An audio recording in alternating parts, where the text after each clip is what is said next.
Welcome to the HR Happy Hour Work Break.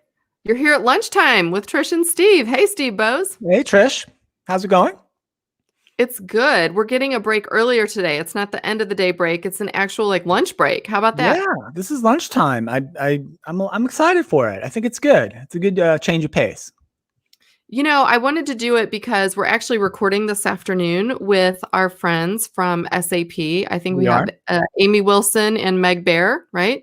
We Coming do. on for a recording later today. So yeah, I thought we should take a break now because we may be talked out by the end of that discussion, right? They're those Yeah. people that we could talk to forever. Yeah, it should be a fun show. It's been a while since we got a chance to chat with both of them, and it'll be good to catch up. We've known them quite a while through various places and events over the years, and I'm trying to think if either of them have been on the show in the past. I should probably know that. I should probably look that up before this afternoon. I think maybe. I think they have. I think it was Maybe Amy, they have but been. it's been a long time. So we've done you know what? I think what it is when we've gone to, Success Connect or some of the other events, we've had other SAP executives on the show, right? Remember we did a diversity inclusion show with them. We talked about their hiring of autistic workers, and that's been It's a number of years ago. 4 years ago, 3 years ago.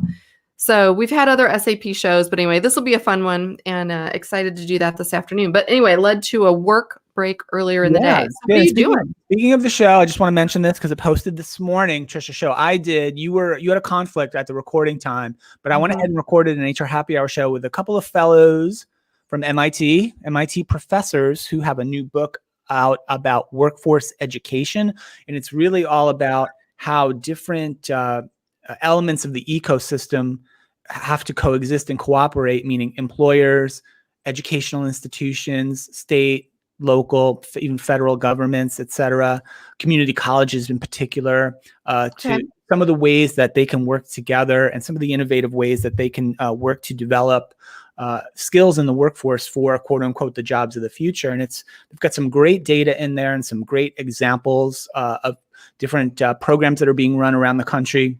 But they're all small. They're in pockets, right? And that's the interesting thing. There's not really a real national approach. And there's interesting data around how corporations are spending less on upskilling their workers, even though we've talked about that for a number of years.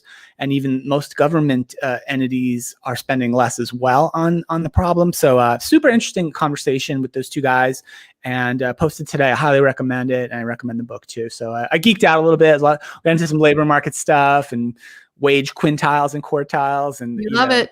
Yeah, things like that. So a really good conversation. I enjoyed it. That's good. I can't wait to listen to it. And you know what? Something you just said, I apologize. I was looking something up as you were talking. I was listening. But I happened to watch a show yesterday, and it was on Amazon Prime called American Tragedy. Have you heard of this? Go ahead and explain it a little bit, because I think maybe... It's primarily told from the perspective of Dylan Klebold's mother. He was one of the Columbine shooters 18 years ago. And it's a little bit about her, which is kind of but it's super fascinating. And it reminded me when you were talking about your episode you just recorded, because they were talking about, it was a woman, I wanted to make sure I get it right. I didn't even write it down on this one. Anyway, I will tweet it out. But anyway, they were talking about this institute in Colorado where they are trying to get mental well-being awareness into the education system across the country, which would kind of go along with what you're talking about, right? So it's like we train people for the work of the future in terms of, what you need to know educationally, physical education, how to eat properly, how to be healthy in all those ways, but we don't have anything really much in place in the education system around mental wellness and having a really strong ability to do that. And the reason I would encourage everyone to go watch that show, even if you just watch that portion of it, it talks about how we're all fully formed by kindergarten, our mental well-being, the way that we handle stress. By kindergarten? That seems young. No, and they've measured this, right? So they've done all these studies on it. Anyway, it was fascinating. And they said that's why it's really difficult if you wait till someone's in the workforce. And now we're going to try applying some of these interventions to them. It's almost too late, right? And that's Yeah. why too we see kids that wind up being 17, 18, 19 years old and no one saw it coming. Not really, like because it goes so far back in their childhood. Yeah, I do think for a number of reasons, pandemic, other reasons as well. I think the conversation around mental health and well-being in this country, at least for certain, is changing, and I think for the better. Absolutely. I saw an interview on one of the Sunday news shows with the guy. I can't remember his name's Ursay. I can't remember his last name, but he's the guy who owns the not Baltimore. God, how old am I? The Indianapolis Colts football team. And they've created an outreach program around mental health and well-being, and they're running national TV ads, to promote their foundation that's around promoting more awareness. And it's called like Kick the Stigma or Stop the Stigma, something to do with that. Basically, to try to reduce the stigma around actually talking about mental health challenges. And in the commercial that I saw, actually one of the players on the Colts, big tough linebacker, like he's a really star player. I can't remember his name. I'm not a huge NFL fan any longer, but he got on there and just said, yeah, sometimes it's tough. Sometimes you have problems. Sometimes you have challenges, and it's okay to talk about them. It's okay to ask for help. It's okay to take help. Right. And we've seen Michael Phelps do the same, right, on another commercials for another. I think he promotes one of the apps, mental health apps. So it's good. I think the conversation's moving hopefully in a positive direction, both inside and outside the workplace. I hope so, for sure. I think you're right. And I think too, we always talk about bringing it back to an HR perspective. Even pre-pandemic, I was starting to see like little hints of this very thing in talking with companies like Cornerstone On Demand, on talking, about some of the learning content that they were providing out, and talking to younger and younger, even students, right, as they're preparing to join the workforce. Skillsoft was another one that was doing some of that even a couple of years ago. So yeah, I think it's definitely moving the right direction. But yeah, I feel like right now we have to take inspiration from things other than HR when it comes to how this is going to impact the world of work. So I think that's why it was interesting. You talked to the MIT professors, and then, watching shows where, just other foundations that are doing research specific to mental well-being and the impact on the future workers. So, yeah, absolutely.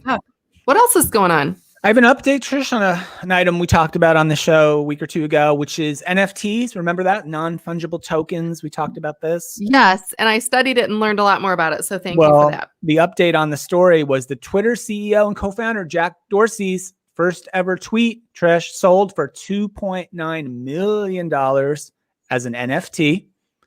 The very first tweet in NFT form on the blockchain.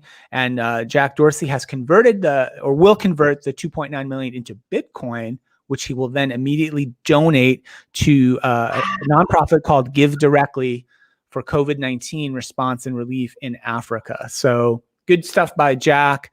NFT market, I get it. I understand what it is. I don't know how it makes any sense, but it's certainly gambling, I guess you'd call it that. But it is. I actually have an NFT update I heard about to tell you about. So I'm glad you mentioned it.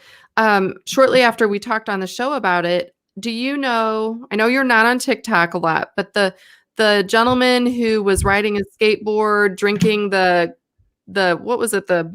Cranberry juice. Cranberry juice, right? To Fleetwood Mac's Dreams. Right? I remember the story.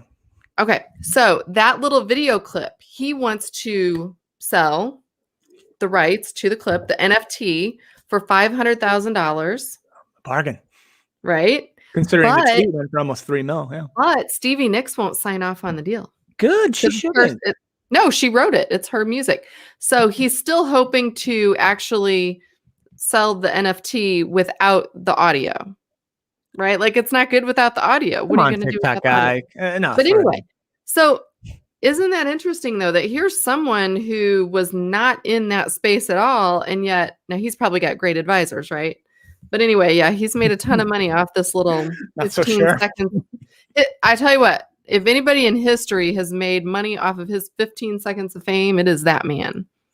Really, truly. So anyway, there you go. NFT stories. So, well, listen, we're about at 10 minutes, so why don't we call it a day for now? Take a little real lunch break after this and then get back to work. But thanks everyone for listening and joining us.